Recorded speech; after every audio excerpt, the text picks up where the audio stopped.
Dear brothers and sisters, typically when you speak about negative traits that are found in the Quran about the tyrants of the past, and in general when you speak about negative traits today, you're often talking about how to deal with someone else who has those traits. And so many times, if you were to go into Google, for example, and search a negative trait, it's going to be how to deal with someone who has this trait, rather than how to deal with yourself potentially developing this trait.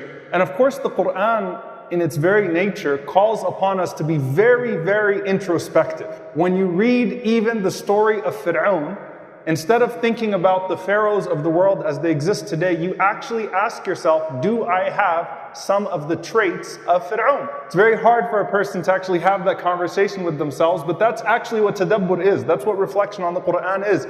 That you find everything, whether Allah is talking about Bani Israel or Fir'aun, or if Allah is talking about the devil himself, are there traits that are developing within me? Are there signs of that trait? Why do I need to be that introspective? Because the Quran recognizes that sometimes you can have a proportion of something without it being the whole thing.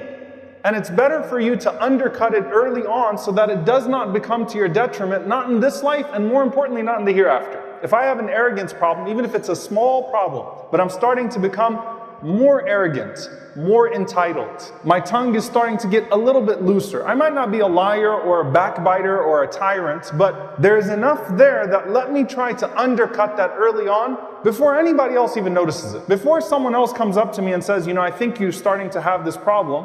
As a Muslim who wants to have the most favorable position with Allah subhanahu wa ta'ala, you want to identify those traits in proportion and be deeply interrogating of yourself. Not to a point that you shut yourself off, but to a point that you take necessary corrective measures. That's Tazkiyat al-Nafs.